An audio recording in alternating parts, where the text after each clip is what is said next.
Welcome to another edition of Talkline. I'm Zev Brenner, coming to you from the Kennedy Caucus Room on Capitol Hill with members of the Albanian American Civic League celebrating 100 years of Albanian independence, and also, very importantly, Albania saved all its Jewish inhabitants during the Holocaust. We're going to look at their rich history of Albania, its connection to the Jewish community, to Israel, with the Albanian American Civic League as they commemorate this special event on Capitol Hill under the auspices of former Congressman Joe Diaguardi and his wife Shirley. We'll be right back with our very special broadcast from Washington. Very pleased to have with us once again Congressman Joe Diaguardi, who served our community and our country so well in the Congress, and his wife Shirley Diaguardi for being here with us. They're the ones behind this very, very special event on Capitol Hill, where we're originating from today, and they're the people behind the Albanian American Civic League and Foundation that put together an event commemorating not only 100 years of Albanian independence, but also Albania's contribution with saving all its Jewish inhabitants during the Holocaust. Thank you for not only being here, for putting together a really magnificent event where so many leaders came. Thank you. You know, it was important, I think, that we did it in the capital for the Albanian people. Why? 100 years ago, the flag was raised in Vlora, Albania, over the 4 Albanian districts of the Ottoman Empire. But that state was not recognized until Woodrow Wilson decided to recognize at least half, because they wanted to put all of Albania into a new state called Yugoslavia. But at least an American president said, no, there has to be a state Albania, and that happened in 1919. And then in 2008, President George W. Bush recognized, for the first country to do it, Kosovo. So I think it's really appropriate that we were here on the 100th anniversary in Washington, because of the importance of America, the U.S. Congress, and just, you know, the whole government, U.S. government, to the Albanian nation. And in addition, I think it was really important to bring Albanians, Jews, and Congress together at a point when around the world the 100th year anniversary of Albania's independence is being recognized, but not necessarily the core value. The core value called BESA, a moral code in the Albanian community that led every single Albanian who could save a Jew inside Albania and even outside in Kosovo to do so. There were more Jews living in Albania after the Holocaust than before. And there's a direct connection between that and the fact that we are the greatest living worldwide experiment in democracy. We have to have our own faith towards renewing that again and again. And Albanians also must do the same. BESA is about, above all, tolerance. You know what BESA means in Yiddish? It means good, or better. Good. Oh, BESA is better. How wonderful, because Albanians are Jews, Orthodox Christians, Catholics, and secular Muslims living in harmony, side by side, for centuries. And let's not I see, Joe, you knew BESA, right? Oh, I did. Well, you speak Yiddish, being in the real. Well, ich studierte Deutsch in der Hochschule, so the Yiddish is not too far from that. Now, let me say this. We can't forget Congressman Tom Lantos, of blessed memory, and his wife there. When we showed those, she was not prepared to see those tapes of him back in the late 80s and early 90s. But Tom Lantos was special. He really felt for human rights, and he activated himself. And when I mentioned in my first year in Congress that these Albanians had found out that my family speaks Albanian, and they're telling me about a place called Kosovo, and I mentioned it to some congressmen, they'd never heard of Kosovo.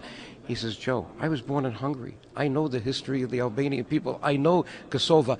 Let's make that one of our agenda items. You're on the executive committee of our Congressional Human Rights Caucus. You work with me on Soviet Jewry, the apartheid issue. We don't have many Republicans like you that are doing this with us. And you're helping me on Tibet.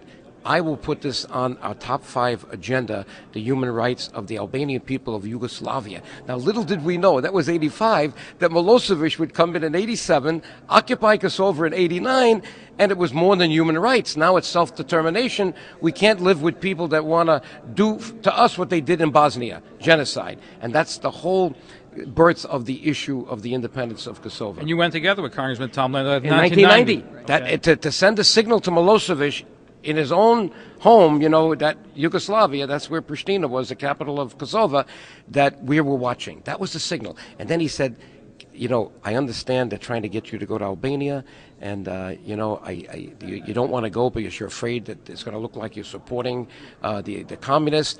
Joe, my dream is to go to Albania. I says, you know what, Tom?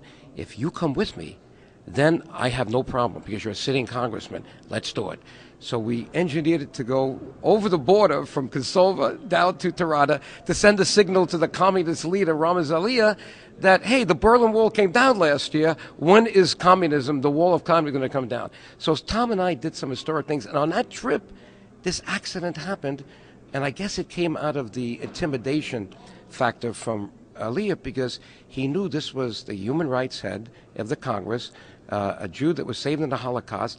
So to kind of patronize him, he takes this file that no one has ever seen out of the communist archives and gives it to Tom. Tom gives it to me. It's all different languages, and I'm figuring that this is something important. So I sent it to Yad Vashem, and look what happened. 69 medals so far since then. An accident of that trip.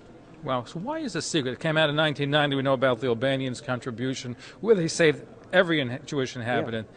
Why is it still not known to most people today? It's not known because for 50 years, Albania was locked inside one of the most totalitarian and repressive communist regimes that the world has ever known. It was before the internet, so you couldn't get through, right? Absolutely not. So for 50 years, no one knew the story. If Tom Lantos and Jody Aguirre had not gone in 1990, and if Ramiz Alia, the last dictator, hadn't wanted to impress Tom Lantos as a survivor of the Holocaust, and as a result opened up the archives, we might not know to this day. Remember, most Americans are only exposed to a Western European history. The emergence of the former East Bloc and the emergence of countries in Europe after communism is a relatively recent event. So we have an unfolding process, and as recently as 2003-04, we're discovering that Albanians in Kosovo were as critical to the rescue as the Albanians inside Albania. And that's why it was so important to be here today, because a critical element of what we accomplished here today was the introduction of two resolutions, one in the House, one in the Senate, commending Albanians on the 100th year anniversary of Albania, but looking at exactly what they accomplished for European Jewry when others did nothing, and how that unfolding story is still in process because the Kosovars were not recognized. They too were locked into communism, a more or less virulent form under Tito. But many of them, like those in Albania, were separated from those that they saved in Israel. People in Israel, Jews in Israel, tried to reconnect with those who saved them and weren't able to. So now what we're finding out is that there are many others. And I think to go back to the question you raised, which is a good one, remember that many of the Jews that were saved died in that period from 1945 to 90 when we were there. So where was the noise happening? Plus, you might say, well, what happened after 1990? Well, look at the oppression on the Albanian people at that time. They could hardly survive themselves, and this message was kind of a luxury to get out. But now that they're starting to get their feet, let's say, in Kosovo, they got 2 feet in place there with a new state, and Albania is part of NATO now. Now this is a good issue, and Shirley and I have told the leader there today to open up all the communist archives so we can even find out more. Get even more full of story. Yes. Yad Vashem, I think you recently got something from Yad Vashem, right? Let's share with us. You told everybody here today about Yad Vashem, beautiful letter that you got from Yad Vashem. Yes, from Avner Shalev, who is the chairman of Yad Vashem. And it's of critical importance because in 2007, when Yad Vashem publicly recognized the Albanian role, he pointed out something very important, that those who were the purveyors and the implementers of the final solution, the extermination of European Jewry, were products of the European Enlightenment. There were PhDs.